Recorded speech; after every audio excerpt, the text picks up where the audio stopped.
Welcome to the Deep Dive. Today we are plunging headfirst into the wild, wonderful world of words you probably haven't encountered before. We're diving deep into the material you've shared with us. It's a fascinating collection, really, focused on the most unusual, quirky, and, well, utterly surprising words in English. From all different times and places. Yeah, some real linguistic oddities in there. Exactly. So our mission in this deep dive is to explore these linguistic gems, uncover their sometimes baffling meanings and origins. And what they tell us, right? Right, what they tell us about how we've described the world and, each other, our quirks, all that stuff throughout history. It's like a shortcut to the sheer creativity and sometimes weirdness in our language. The shortcut, I like that. And let's just start with a couple from this collection that immediately grabbed me. Okay, let's unpack this. Okay. Take the word whiffling. Whiffling. Yeah. What do you think of when you hear that? Yeah. Maybe something light, airy. Something like that, yeah. Maybe a bit uncertain. Well, get this. This word has had like a dozen different lives. It could mean examining candidates at Oxford, Okay. clearing the way for a procession with a whip, being a Morris dancers leader, acting trifling, blowing with gusts of air, moving erratically, Oh. or even describing geese descending rapidly. Geese. Okay. And wait, there's more. If you were around in the 17th century, a whiffler was just someone smoking tobacco. Huh. A smoker. Yeah. Then later it meant crying in pain, and P.G. Wodehouse used whiffled to mean, well, drunk. That one word carrying so many just completely different meanings over time is incredible, isn't it? It really is. It shows us straight away how much language isn't fixed. It's constantly, shape-shifting. Depends who's using it when. Right. It's like a miniature history lesson packed into one word. Or how about constipate? Okay, I think I know where that one's going. Well, today, yes, it's purely medical. But originally, back in the 16th century from Latin, it simply meant to crowd together into a narrow room. No way! Crowd together. Yeah. Can you imagine saying, this party's getting a little constipated? Slight chuckle. That's brilliant. Those transformations are they're a core part of how language works, how it journeys through time. Exactly. Words pick up new baggage, shed old meanings. Sometimes split off entirely, yeah. Absolutely. So let's dive deeper into this collection and see what other surprising linguistic treasures it holds. So the material highlights right away that English isn't just one thing. It's global. It has these fascinating variations shaped by local cultures, local experiences. And what's fascinating there is how specific places have coined words that just feel so perfectly tailored, things we might not even have a single word for in standard English. Exactly. The collection points to examples like coal dog in Jamaican English. Oh, call dog. It sounds like a pet. Right. But it's actually a fish too small to be worth cooking. Ah, okay. Makes sense in context. Or twack from Newfoundland English. That's a shopper who just looks and asks prices but never actually buys anything. A twack. Oh, we all know a twack. We definitely do. And the collection's great because it often notes the origin, right? The date of the first printed reference, the source language or dialect. It grounds them. It does. It grounds these quirky words in real history and geography. It underlines that every word really has had its own kind of journey. Thinking about those journeys, Yeah. let's explore some words used specifically for describing people and all their fascinating, sometimes annoying quirks. This collection is packed with them. And this raises an interesting question right away, doesn't it? Why do we seem to have so many words, particularly older ones, for specific human behaviors, personality types, especially the negative ones? Does our vocabulary maybe reflect a long-standing human tendency to, well, judge and label each other? It certainly seems that way based on this material. I mean, if you want to describe someone who's always trying to know everything Right. beyond just nosy, Right. you could use quidnunc, straight from Latin, what now, Or quidnoke. or sticky Pete from New Zealand. There's also the more formal-sounding pismatic for someone constantly asking questions. Pismatic. And then there are the people who talk confidently about things they absolutely don't understand. We all know those two. Oh, yeah. This collection gives us ultra-crepidarian. That's a mouthful. It is. For someone giving opinions on matters beyond their knowledge, or raw gabbit from Scotland for a talkative ignoramus, Raw gabbit? I like that one. or the wonderfully visual British slang to talk like the back of a cigarette card. Implying very limited information. Yeah. Exactly. These words paint such vivid, sometimes really funny pictures. It feels like a historical guide to character flaws. It kind of does. And the collection lists plenty of people you might genuinely want to steer clear of, like the chin-chin, someone stingy, Chin-chin. or a stiff hotel jargon for a non-tipper. You also have words just for grumblers, like crusty gripes or... Chow wow. And the evasive types. Someone evasive in an argument could be a whiffler. There's that word again. Right. Another meaning. Or giving a kinchins. That's Scottish for a non-committal answer, like, I can't say, or dunno. There's even didupper, for someone who keeps disappearing and popping up unexpectedly, like a little bird. A didupper. It gets even more specific, describing these historical types of undesirable men. A gentleman of 3 N's. 3 N's. Literally someone in jail, indicted, and in danger of being hanged. Grim. Very grim. Okay. And a gentleman of 3 outs was without money, wit, and manners. I feel like we still meet that type. Oh, definitely. And the collection has words specifically for people who are sly or hypocritical, too. Like? Well, Janjanzi from Cornwall means two-faced. Akismus is a rhetorical term for pretending you don't want something you actually really desire. Ah, playing hard to get, sort of. Kind of. Mouth honor is just civility without sincerity. A mawworm is a sentimental hypocrite.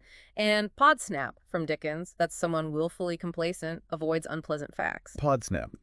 It's fascinating how much vocabulary exists just to call people out on their phoniness or, well, unpleasantness. But thankfully, it's not all negative. The source material also gives us words for more admirable qualities. Oh, good. Like what? Like having rumble gumption. Rumble gumption. Love it. What's that? Common sense. Or being pancreatic, describing someone with a fully disciplined mind. That one's a bit obscure, maybe. Pancreatic. Wow. Showing towardliness for a good disposition, readiness to learn, or being radamanthine, strictly honest and just, named after a mythical judge. Radamanthine. These are great. And let's not forget words for friends. Old English used wine for a friend. Wine. Like the drink. Yeah, originally a friend. Geordie dialect uses bully affectionately for a brother or comrade. Bully. That's surprising, too. And the material contrasts a bread and cheese friend, a true friend in Sussex dialect, Okay. with a cupboard lover, someone whose attachment is purely based on, hoping for gain. Wow. A bread and cheese friend versus a cupboard lover. That really crystallizes different relationships, doesn't it? It really does. What this section really shows us is that across dialects, across time, people have consistently needed really detailed language to understand, categorize, and often warn each other about the various characters they encounter. It speaks to a really universal human concern with judging who people are, I think. Moving beyond just describing people, language is fundamentally about how we communicate, how we interact. And this collection reveals some really surprising stories about even common words. Like the simple greeting hello. This material reminds us that when the telephone was invented, Alexander Graham Bell actually championed ahoy. Ahoy. Yeah. Yeah? as the preferred greeting. But hello, which was previously used more to hail someone or express surprise, it won out. Maybe it sounded a bit warmer. Ahoy. Definitely sounds a bit nautical for everyday phone calls. Maybe a bit much, yeah. The collection also jumps forward to the early digital age, and some of those terms already feel quaint. They really do. It lists floodgaters, people who respond to your email by immediately swamping you with dozens more. Oh, I know floodgaters. Or digerati for computer experts, like literati. Right, terms like disembowel, to remove vowels for abbreviation, bitslag for useless info online. And ham differentiating legitimate email from spam. That one stuck around a bit longer. True. That period was just a rapid coining of new terms as technology created new behaviors, wasn't it? Absolutely. And the mobile phone era brought another wave. Beyond the obvious texting abbreviations like CUL8R, Oh, yeah? there was the unintended linguistic humor from predictive text, creating textonyms. Textonyms. Yeah, words suggested by your phone that were completely different from what you intended, sometimes hilariously so. This collection notes examples like the phone suggesting book when you meant cool. Book for cool. Hey, shag for rich, carnage for barmaid, or poison for Smirnoff. Carnage for barmaid, that's a whole layer of accidental poetry. Yeah. Or maybe just frustration. Probably both. Yeah. And of course, communication isn't just words, spoken or typed. There's a language of gestures. Totally. The collection lists terms for different high fives. Closed fist high fives, knuckle buckles, fist jabs, pound, and dap, which some say stands for dignity and pride. DAP. And there are greetings or phrases that acknowledge language barriers or just Awkwardness? Like what? The Cheshire term dimsasanash, it's mangled Welsh, basically meaning I don't understand English. It is Sassenach. Yeah. And the Australian shaggledick, apparently an affectionate greeting for someone familiar whose name is completely forgotten. Slight chuckle, shaggledick. That is perfect. Yeah. A very specific social problem solved with a word. Exactly. The material also touches on rhetorical devices, those clever turns of phrase. Right, like diacerm, damning with faint praise. Oh, his performance was adequate. Yeah, exactly. Or surmocination, answering your own question before someone else can. I think I do that sometimes. Paralepsis, mentioning something by specifically saying you won't mention it. I won't bring up his questionable past, but yeah. And eutroply, pleasantness, and wit in conversation. Aristotle saw that as a virtue. Eutrebly. Nice. It also highlights words for the difficulties we have with language itself. Oh, yeah. Onomatomania, that maddening frustration of not being able to find the right word. We've all been there. Oh, definitely. Onomatomania. Poloilia is involuntary repetition of words or phrases. And verbigeration is the meaningless repetition of words or sentences, often a symptom of something. So whether we're talking smoothly, texting accidentally, high-fiving, or just, struggling for words, language finds a way to describe the interaction. Yeah. What this segment really underscores is how language constantly adapts to new tech, new social situations, even our internal frustrations with just trying to express ourselves. The level of detail in this collection is truly astounding. It even gets into words describing the human body and its various functions, often with surprising frankness or humor. It seems like no physical feature or bodily process has escaped being named, sometimes with terms that feel quite, well, judgmental or crude compared to clinical language today. Definitely. For noses alone, you have cymus, for flat or upturned. Cymus. Proboscidiform, for an elephant trunk-like nose. Whoa! Macrosmatic, for a super-sensitive sense of smell. And the rather unlovely meldrop, for a drop of mucus hanging from the nose. Meldrop. Okay, moving swiftly on. For mouths, there's wiccans for the corners of the mouth, flipple for the lower lip, physilingual for a forked tongue. Actions, too, like biver to quiver your lips, or mimp to speak primly with pursed lips. Mimp. Hair, or the lack of it, gets attention, too. Acersocomic is someone whose hair has never been cut. Acersocomic, like Rapunzel, maybe? Maybe. Pillgarlic is a bald man, like a peeled garlic head. Pillgarlic, that's evocative. Slang terms for a bald head include skating rink or eggshell blonde. And in the UK, Brillo can describe a middle-aged man fluffing up his hair to conceal baldness. Ah, the Brillo. And there's a rich tapestry of regional terms for being left-handed. Mollydukered, cack-handed, keggy, awk, which often implied clumsiness, didn't it? Yeah, often negative, sadly. And wonderfully specific names for fingers. The lick pot for the forefinger, maybe used for licking spoons. Could be. Or the mercurial finger for the little finger. Actions, too. Lerp to snap your fingers, Philip to flick something from the thumb, or vig to rub. Vig, like vigorously. Maybe. And of course, language provides a vast vocabulary of euphemisms and slang for body parts, often quite crude or funny. Oh, boy. The collection lists things like twiddle-diddles for testicles, Little diddle. Melvin for grabbing them, Hinchenarfer as a term for a grumpy woman, allegedly referring to her husband's penis length, which seems unlikely, but there it is. Right. For breasts, there's bathyculpian for deep cleavage. Bathyculpian. Fancy. And slang like headlamps, dead heat in a Zeppelin race for buttocks, or Cupid's kettle drums. Cupid's kettle drum. And for tight swimwear, the classics budgie smugglers or banana hammock. Can't forget those. The sheer inventiveness applied to bodily noises and functions is impressive. Borbrigmus for a rumbling stomach is surprisingly formal, isn't it? Borbrigmus. Plapper is a soft lip noise. Yask is a violent effort to clear the throat. And of course, endless terms for passing gas. Oh, here we go. From the silent fluff to the more comprehensive thorough cough, coughing and breaking wind at the same time. A thorough cough. Oh, dear. And euphemisms for going to the toilet, like checking the price of wheat. Or seeing the vicar, shaking the dew off, wringing one's socks. Those toilet euphemisms are a linguistic art form, and the collection includes some irreverent medical slang and acronyms. Shows how jargon creates an in-group. Right. Things like UBI, unexplained beer injury. Classic. PAF, pissed and fell over. Yeah. G or arc, God only really knows. G or arc. Wow. Teeth, tried everything else. Try homeopathy. And the rumored O and Q for older patients with mouths open or tongues out, though, that one might be apocryphal. Well, What this section really highlights is how language can be both clinical and incredibly informal, humorous, or even vulgar about the most fundamental parts of ourselves. Yeah, it reveals a long history of talking about the body in ways that are maybe more relatable or just funnier than scientific terms allow. This deep dive into the language of the body really drives home how deeply personal and culturally specific words can be. Let's move into the language of daily life: food, drink, home. Unsurprisingly, fertile ground for unique vocabulary. Absolutely. Food's central to life. And this collection gives us terms for the food itself and the people interacting with it. Terms for unappetizing food like dribblebeards or drúshach. Bruschok. Sounds unappetizing. It does, but also regional names for veg, like neeps for turnips in Scotland, and playful rhyming slang for food.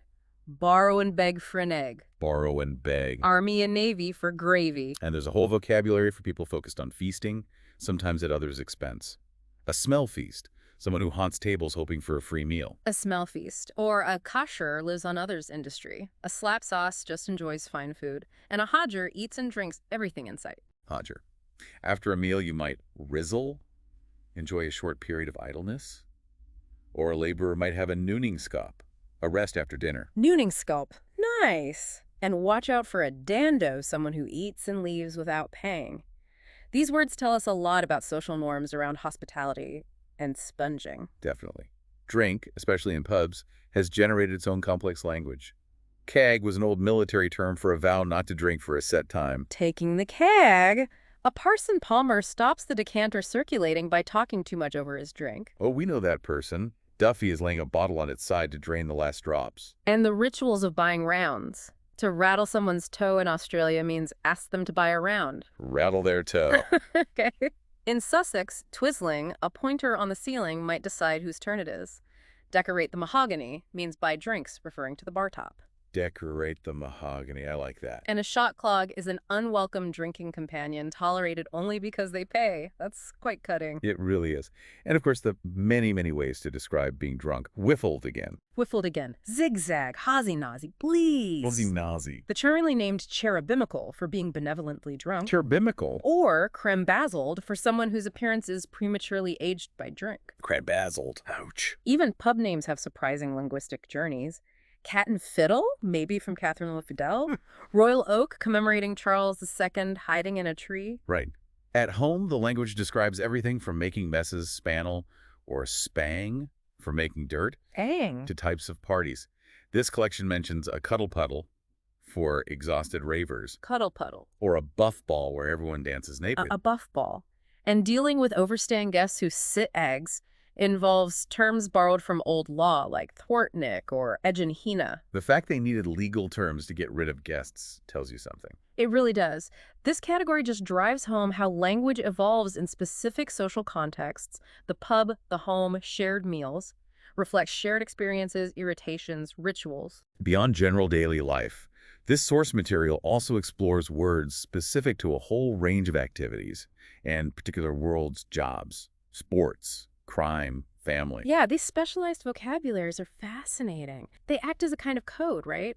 Instantly identifying you as an insider. Absolutely. The collection lists some incredible old jobs, like a pure finder, A pure finder. What's that? someone who collected dog dung from the streets for use in tanning leather. Oh, wow. Not a job title you hear anymore. Definitely not. Or an apple squire, a male servant of a prostitute. Apple Squire. And modern office jargon can be just as impenetrable. Terms like a just add water idea for something brilliantly simple. Right. Getting takeaway nuggets from a meeting, key insights. Or boiling frog syndrome, failing to notice gradual harmful changes. That's a useful one. Being fired has dozens of euphemisms: gardening leave, golden handshake, natural wastage. Selective separation. That one's particularly chilling. It is. The world of sales has its own terms.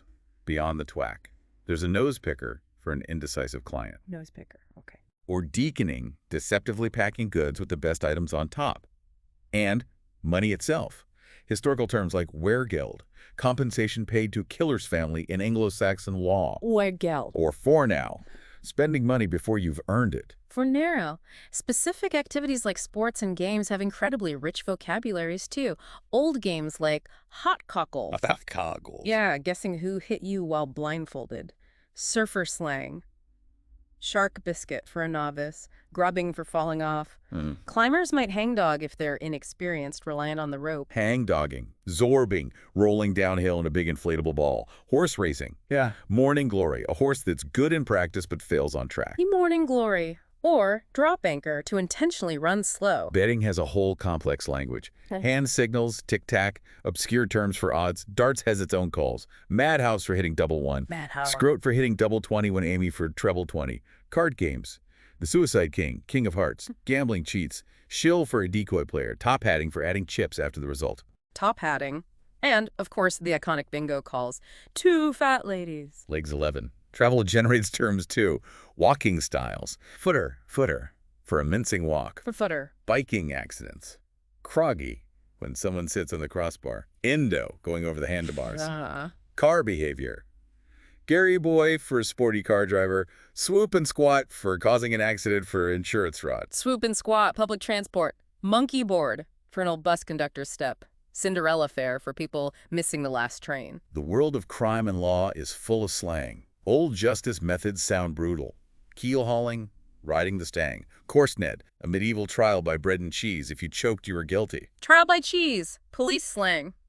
Banana for a corrupt officer. Accommodation collar and arrest just to boost stats. Accommodation collar, legal slang. Gunner for a show-off law student. Doc asthma for feigning illness in court and doing porridge serving time. Love and family life have generated incredibly revealing terms too, describing attractiveness. Fetus for handsome man. Clipsome for someone embraceable. Clipsome. Older, sometimes critical terms for women. Sinful ordinary for plain. Medusa. Beautiful only from the neck up. Ouch. Ouch indeed. Flirtation phrases. Australian boombalumba. A look that needs suspenders. Shy courting. Dangle. Following someone without addressing them. Being a quirky alone, single by choice, waiting for the right person. Quirky alone. Older customs like bundling courting couples sharing a bed fully clothed. Outdoor courting in bunting time when grass was high enough to hide. Bunting time.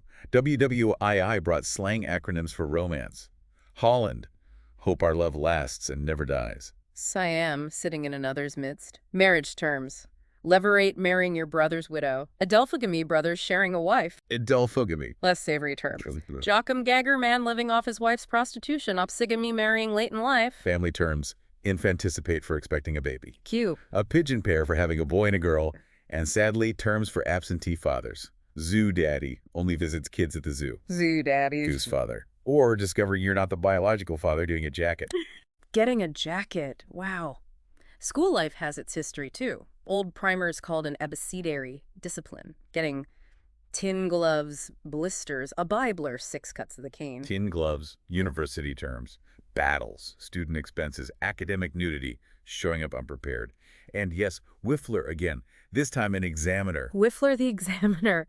Modern slang for degrees. Desmond Tutu for a 2.2, gentleman's degree for a 3rd, and terms for adults living at home. Twixters, anthill family. Twixters. Arts and culture provide their own linguistic shortcuts and insults, stopping a long story with cries of, bridges, bridges. Bridges, bridges, amphigory, profound nonsense writing. Macaronic writing mixes languages, a cloak father, a pretended author. Criticism, being a zoilist, a severe critic. Receiving a praise sandwich, criticism between compliments. The praise sandwich. Book lover shaders, a bibliotaph hides books, a grill purer skulks in library stand. Terms, swallowing the cackle, learning your part.